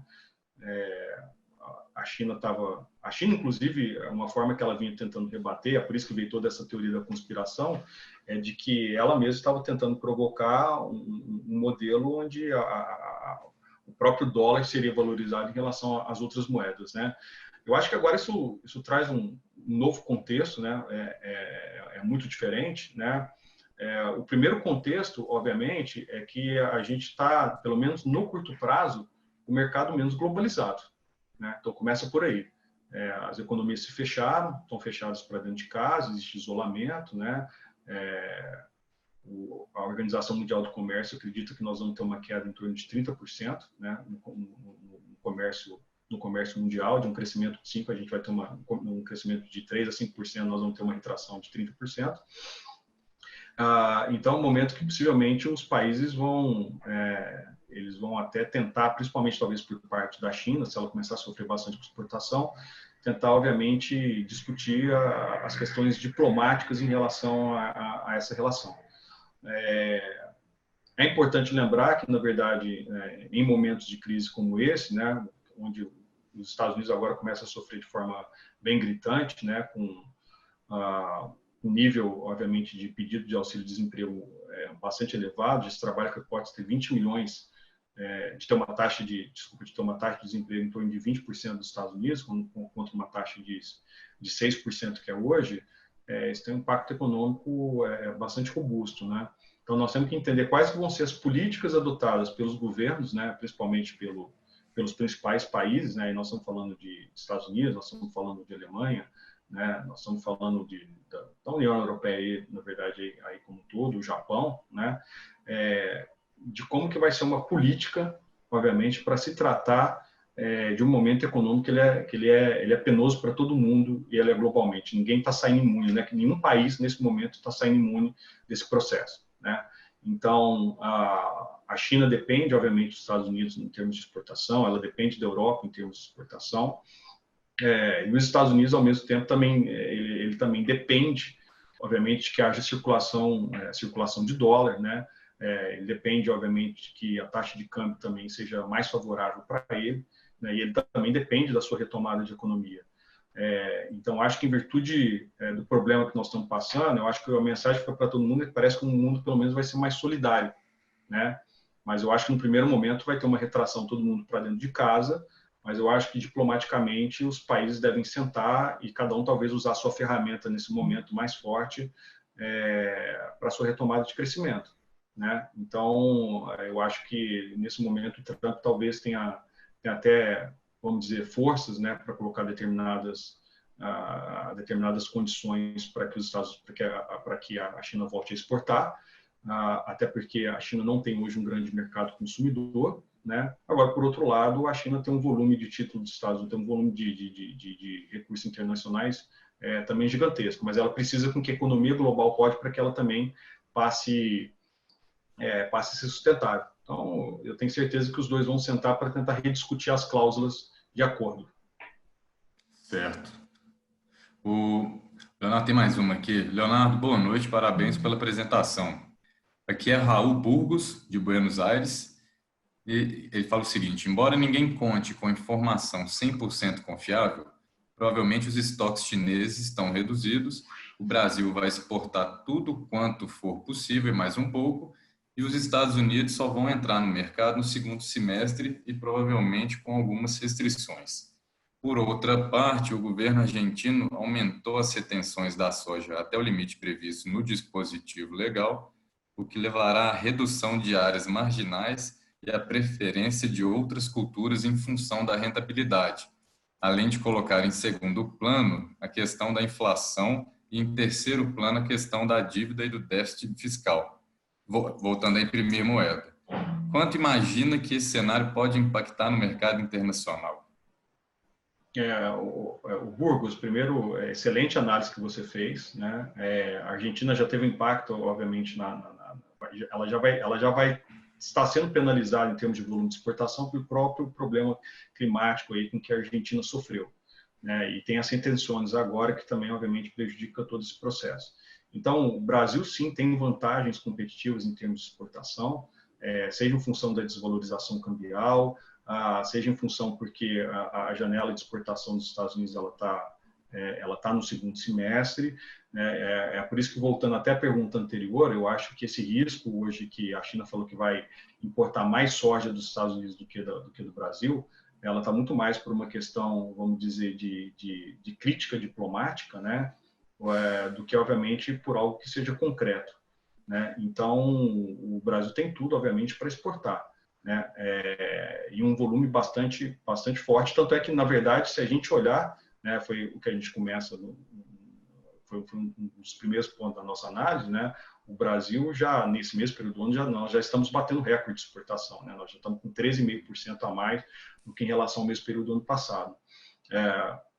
E nós continuaremos, possivelmente, exportando volumes significativos, né? Então, tem todo esse problema, né? Você tem um problema que você, numa situação como que está acontecendo agora, o Trump, que é um negociador nato, ele vai sentar com a China para a partir do momento, vamos supor que isso seja verdadeiro, que ela vai comprar mais soja dos Estados Unidos, o próprio governo norte-americano vai aproveitar esse momento para colocar determinadas cláusulas em relação às condições comerciais.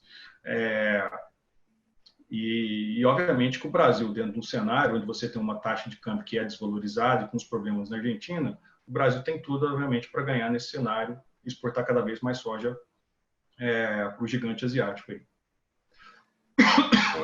Aí até tem uma linha dessa, o Leopoldo Diniz pergunta aqui, ele fala, nós estamos na boca da safra americana, se tem algum ponto de destaque, se com relação a clima, previsões, área plantada, etc.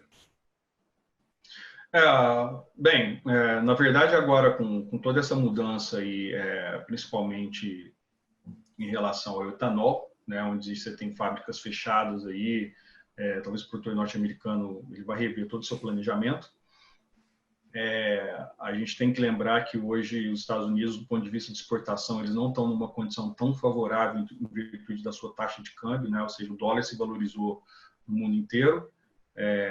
Mas, independente disso, a gente tem que lembrar que a gente só tem um continente americano como um todo, né? Aí eu estou falando desde a América do Norte até a América do Sul, como provedores de soja para o mundo. Tá? Então, não quer dizer que os Estados Unidos não vai exportar. É óbvio que ele vai exportar, porque sozinha a América do Sul, inclusive, ela não consegue atender a demanda mundial.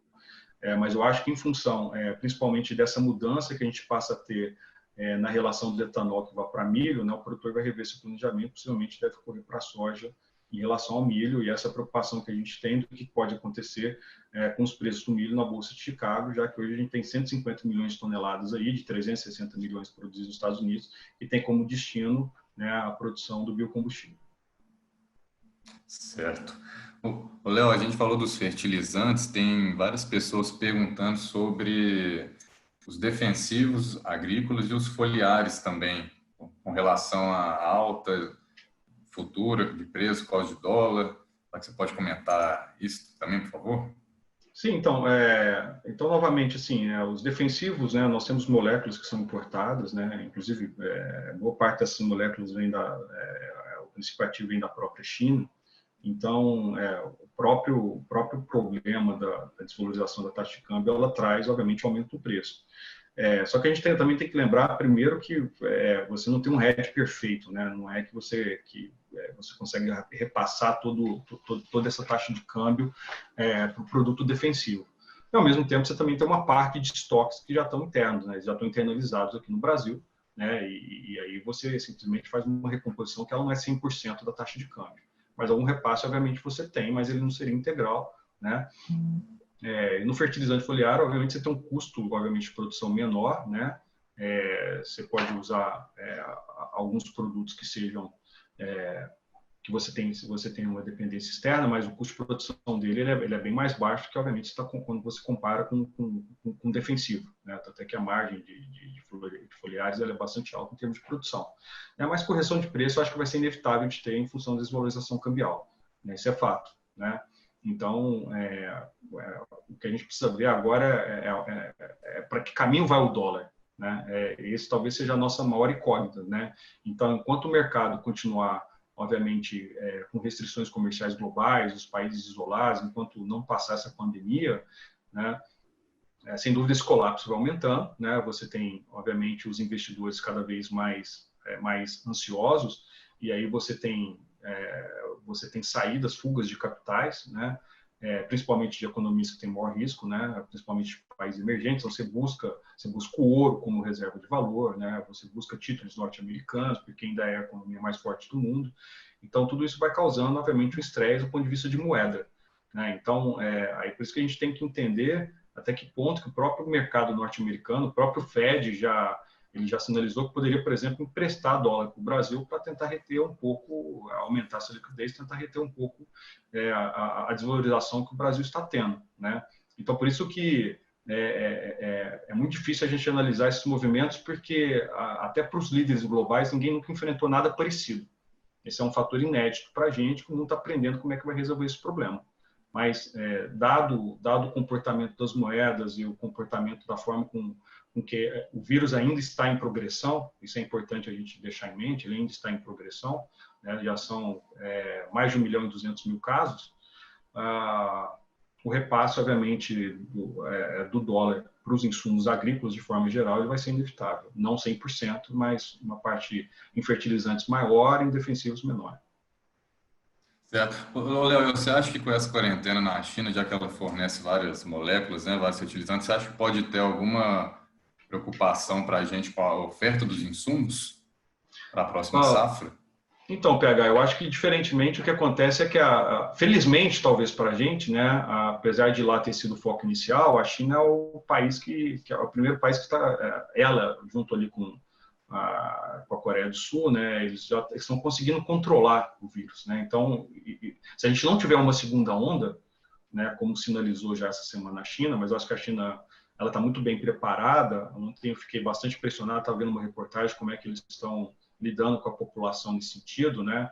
A população lá está sendo 100% rastreada, inclusive com QR Codes, e a própria província onde o surto iniciou, ela está voltando a sua economia no dia a dia, obviamente com determinadas restrições, né? E talvez o mundo, de repente, segundo semestre, a gente volte com determinadas restrições, né? Todo mundo, de repente, tendo que usar máscara, menos contato pessoal, menos agregação de pessoas, né? Mas eu acho que a China já tendo controlado isso nos ajuda bastante nesse sentido, né? Tanto do ponto de vista de demanda, do ponto de vista de demanda de grãos e, consequentemente, para a sua demanda de proteína, quanto do ponto de vista de oferta, né? De voltar à sua produção industrial, de fornecer os princípios ativos, né? Ou matérias-primas que nós precisamos para a produção de insumo agrícola. Certo. O João até pergunta aqui, agora falando sobre o milho, que uma vez que o mercado interno está pagando preços jamais vistos, a sustentação nesses patamares com a crise, você acredita que essa faixa de preço está justa pensando na cadeia de proteína? Não, então, excelente pergunta também. Está muito acima da média, obviamente, que no momento onde você pode ter restrição de demanda, porque o que o mercado vem trabalhando aí é que a gente possa ter uma queda aí de 1,2% no PIB, né? Então, nós temos que lembrar que nós ainda somos um país com uma diferença social muito grande, então aqui a gente vai tendo, obviamente, migração de mix. O Brasil, especificamente, a sorte do Brasil é que a proteína que é barata, né? O Brasil, por isso que o Brasil é um dos maiores consumidores de carne do mundo. Então, só para vocês terem uma ideia, enquanto o Brasil consome cerca de 90 quilos de carne por habitante ano, a China consome ali mais ou menos, hoje está na faixa de 53 quilos de carne por habitante ano, né? Então, por isso que o mundo sempre olha para a China quando a gente vê o potencial de crescimento. Isso porque o Brasil são 210 milhões de habitantes, a China 1,4 bi de habitantes, né? Mas nós estamos com um preço, obviamente, que ele não é um preço factível, obviamente, do ponto de vista de olhar a cadeia produtiva como um todo. Então, a própria queda do petróleo, o aumento do preço do etanol, o aumento do preço do milho, junto com a queda do preço do petróleo, ele já possivelmente já não vai possibilitar uma série de plantas que estariam para ser implantadas em termos de etanol de milho. Sejam as usinas que são flex, sejam as usinas que são puramente para produção de milho, né? Então, não é um preço sustentável, por exemplo, já para essa cadeia de biocombustível. E do ponto de vista da produção de carne, ele vai sim onerar bastante, né? Mas eu acredito que, em virtude do que vem acontecendo, Chicago talvez vai refletir, a não ser, obviamente, se a gente tiver uma queda abrupta na área plantada de milho, produto recorrer para a soja, né? Mas, de repente, Chicago pode ter uma queda que talvez a taxa de câmbio aqui ela só vai tentar recompensar essa queda, né? Então, ele está muito acima da média e, com certeza, ele não é um preço saudável para a cadeia como um todo. Certo. Agora, o Milton tem uma pergunta que eu acredito que vários produtores estão com ela na cabeça. Ele fala que sim, boa noite. Olhando o cenário atual, como deve ficar os preços futuros de milho e soja? E qual vai ser o fator da tomada de decisão do produtor implantar mais milho ou manter a área de soja? Olha, essa é uma pergunta que vale $1 milhão, né? Mas vamos tentar trabalhar os cenários aí, né? Por isso que a nossa primeira análise ela partiu sempre de tentar entender o que acontece com o consumo de proteína a partir do momento que você tem crises econômicas. Porque é isso que vai, na verdade, hoje ditar. Na verdade, são dois componentes importantes. Vamos olhar o Brasil isoladamente, tá? Depois a gente olha isso no contexto mais global.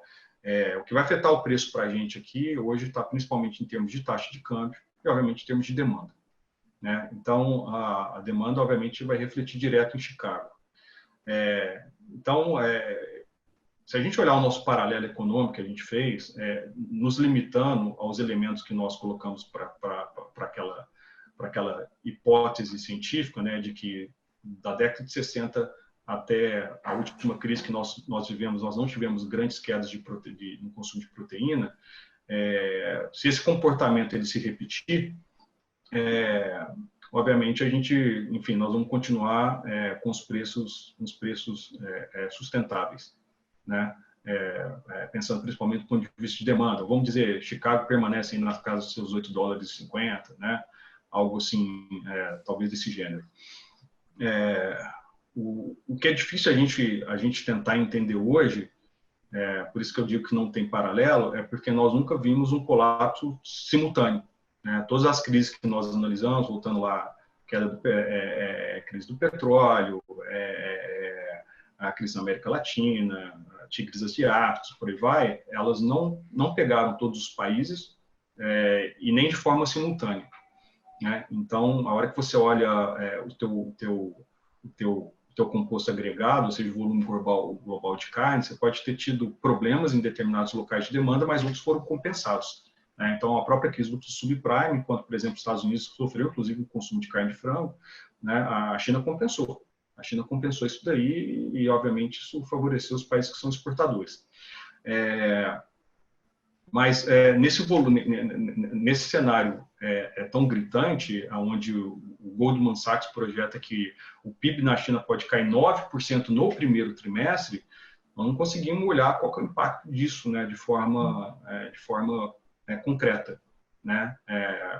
Por isso que eu estou dando aqui a minha hipótese, né, limitando a minha análise, de que eu acredito que num cenário onde o próprio Goldman Sachs também projeta que no ano a China cresça 3%, no 9%, porque ela está com uma queda de 9%, porque ela passou por um processo de isolamento, né?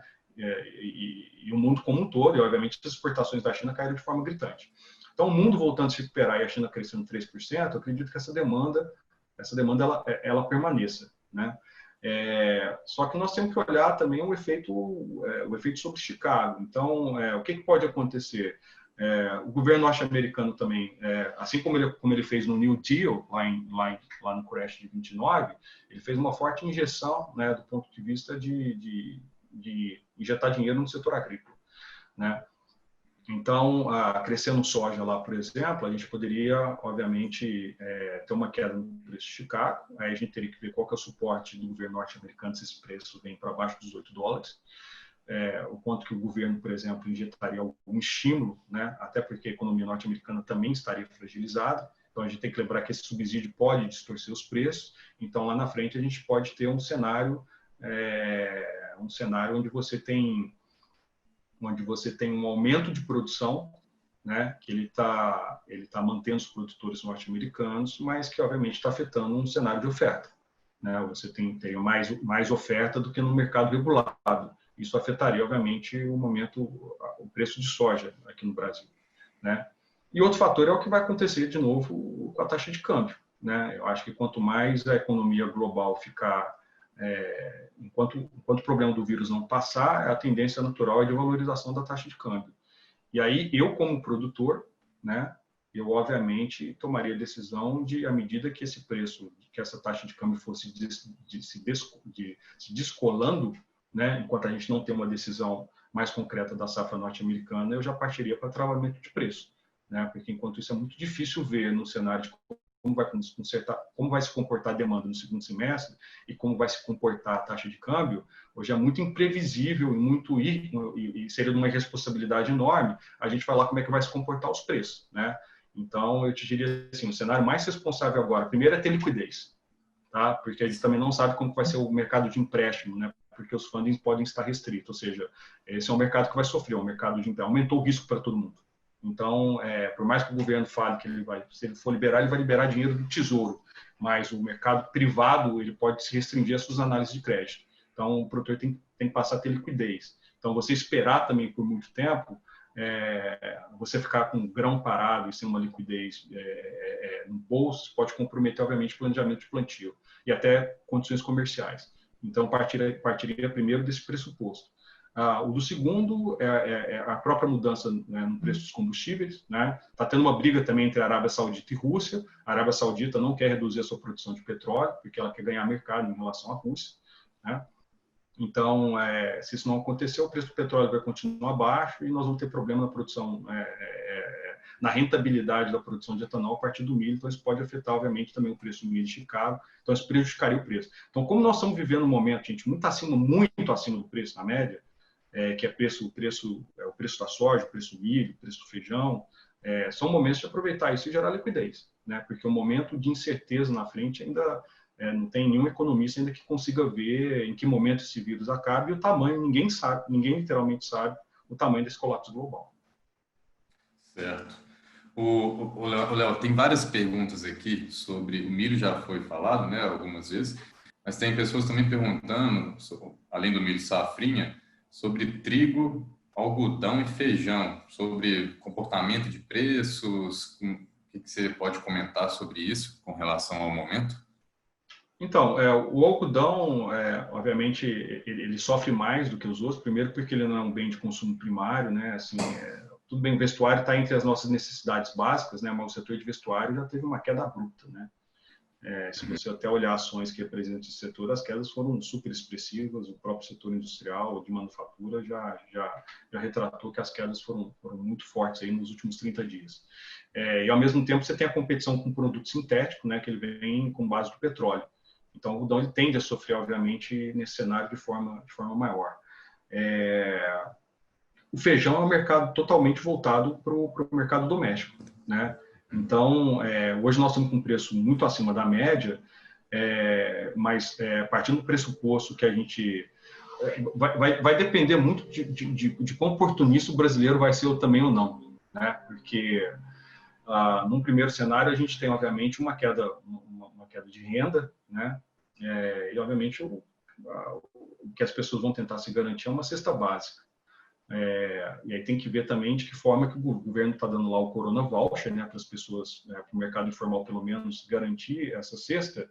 Então, a gente pode ter, por exemplo, problemas de abastecimento de feijão, muito mais por uma questão de logística, ou seja, não chegar nos supermercados no tempo hábil, partindo de um cenário de isolamento, tá, gente?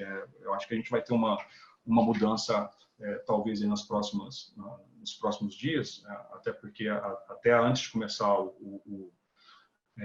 esse webinário, eu tinha visto que o Mandetta possivelmente seria demitido. E eu não sei agora qual vai ser a atitude, se o Brasil sai do isolamento ou não sai do isolamento.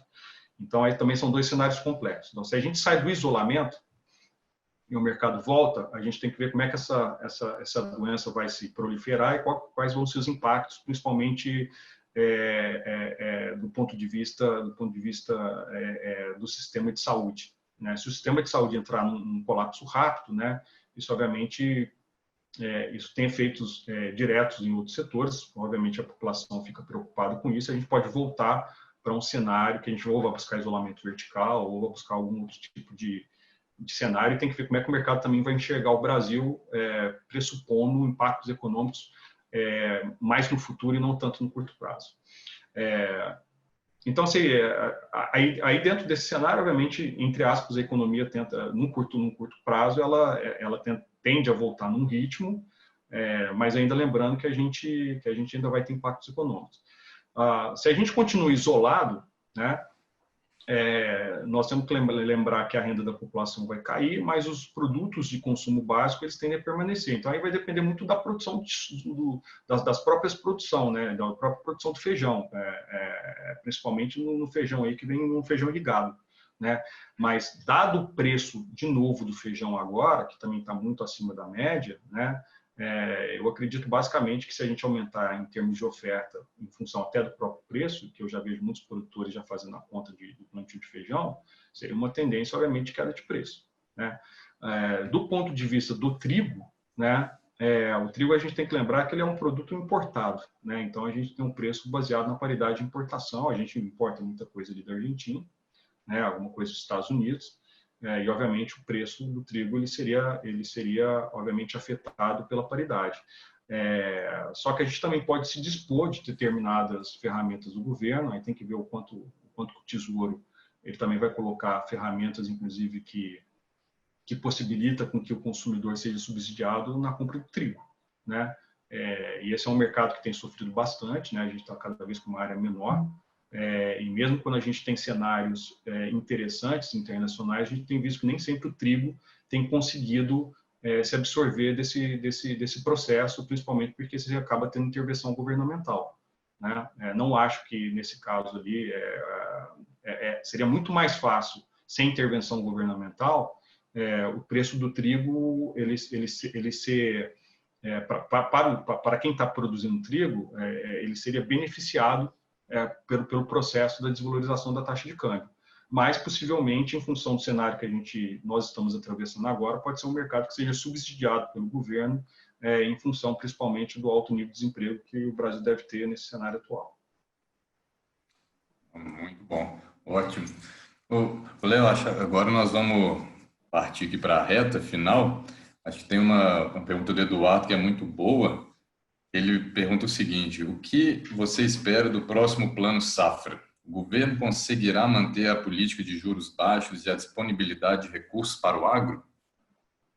Então, ótima pergunta. Eu acho que os juros baixos, sim, né? Na verdade, nós já estamos com a Selic a 3,25 e talvez a gente até trabalhe ainda mais. De novo, vai depender sempre. Agora, o que é importante a gente entender, né, gente? Nós estamos vivendo um dia após o outro, um dia após o outro. Cada dia uma notícia nova, cada dia uma posição nova. Então, está todo mundo tentando enfrentar esse momento com as ferramentas que existem, né? Então, por exemplo, os Estados Unidos, ele enfrentar isso com um afrouxamento monetário é super complicado, né? Então, ele consegue fazer isso, por exemplo, comprando títulos e colocando liquidez na economia. E vai injetar trilhões de dólares ali. O Brasil ainda tem a taxa monetária, né? Então a gente ainda pode tentar. Eu estou vendo, inclusive, algumas opiniões de alguns economistas muito renomados, de inclusive fazerem propostas, né, de financiamentos, principalmente para setores que estão parados, a taxas próximas a zero, né? A gente já está vendo alguns setores sendo beneficiados, né, por taxas, pelo menos a uma recomposição da taxa Selic. Então, acredito que o governo, possivelmente, ele ainda pode fazer um afrouxamento monetário maior, ou seja, tentar reduzir essa taxa Selic, até porque a gente não tem problema de risco inflacionário hoje, né? O risco de inflação ele acontece quando, obviamente, você está com demanda represada, que não é o caso, então tem demanda reclusa, e vão estar, possivelmente, com um número de desempregados bastante elevado, né? E se o governo for inteligente, aí respondendo a sua pergunta, Eduardo, eu acho que ele teria, na verdade, até que reforçar o Plano Safra, porque é o agronegócio que vai ajudar a sustentar ou amenizar o problema da nossa economia. Não que a gente não vai entrar em recessão, mas vai ser novamente o setor que vai ajudar a gente a atravessar isso de uma forma menos traumática. A gente só tem que entender que não adianta a gente olhar isoladamente só o Plano Safra. A gente tem que olhar a cadeia como um todo, né? Então, nós temos que ver, nós temos que auxiliar, por exemplo, todo o escoamento da safra. Então, a gente tem que dar condições ideais para que a logística seja efetiva, né? Então, me preocupa muito quando a gente vê rumores de greve de caminhoneiro, né? Nós temos que possibilitar com que os portos trabalhem também em condições ideais, né? O sindicato os sindicatos, por exemplo, dos estiveiros do Porto de Santos, eles queriam justamente entrar em greve, justamente solicitando condições de trabalhos que fossem melhor do que as atuais. Então, nós vamos ter que olhar a cadeia como um todo, né, para a possibilidade que o Plano Safra tenha feito, né? Mas eu acredito sim que o governo deve olhar o agronegócio com olhos diferentes, né? Porque é o setor, de novo, que vai amenizar todo o problema que nós vamos atravessar. E nesse momento, só para fazer um paralelo, porque o ano passado teve toda essa discussão, né, de o Plano Safra, inclusive, ter retenções. Só que agora a gente está numa condição muito diferente, onde o governo, inclusive, a gente vai ter que rever todas a parte estrutural, né? Ou seja, nós não podemos nos preocupar agora com déficit público, porque nós já vamos estar num momento de recessão, né? E aí eu acredito que o Plano Safra ele não só deveria se manter, como deveria ser ampliado, inclusive. Interessante. Leonardo, acho que agora nós vamos encerrar. Mais uma vez, eu gostaria de agradecer em nome do Reagro pela participação, pela disponibilidade, pela parceria com a Zeus. Queria agradecer também, nós tivemos mais de 1.200 inscritos hoje para esse webinar e queria agradecer também as mais de 500 pessoas que estão acompanhando a gente. Então, aí, procurando informação, né, nesse momento, e a gente tem que trabalhar para poder fortalecer mais, né? O agro, ajudar o país cada vez mais, como sempre, como fez várias vezes, né? Tem feito. Exatamente, exatamente, PH. Então, eu queria agradecer aí a todos que participaram. Lembrando que nós estamos numa luta em conjunto, né? Acho que é um momento único também do mundo de tentar ser mais solidário, né? De todos se ajudarem. Com certeza. E novamente agradecer aos produtores aí, né? Que estão, apesar de um monte de gente estar isolada, está em home office, essa turma continua trabalhando de sol a sol. É o setor que não para, que alimenta o mundo e possivelmente o setor que vai ajudar o Brasil a atravessar isso de forma menos traumática. Então, queria agradecer em nome das EUS, em nome do SESB também, a todos os produtores que fazem esse país ser cada dia melhor. Ótimo. Pessoal, queria agradecer também a vocês, né? Todo mundo que continua com a gente e agradecer a nossa equipe por ser possível mais esse webinar. E aí, só um comentário: algumas pessoas perguntaram sobre café, o mercado de café. E aí, turma, nós vamos fazer um AgroEsp, um bate-papo também, igual nós fizemos com o Leonardo, na quinta-feira, sobre o mercado de café. Para quem tiver interesse, pode entrar no nosso Instagram, reagro.café, e lá tem a postagem, tem o link para inscrição, e a gente vai conversar sobre isso na quinta-feira, tá joia? Leonardo, mais uma vez, muito obrigado, foi uma grande satisfação participar aqui. Tenha uma boa noite, agradeço o pessoal mais uma vez, tenha uma ótima semana e todos se cuidem aí, vamos fazer o possível para poder atravessar junto. Obrigado, gente. Boa noite para todos. Boa noite, até mais.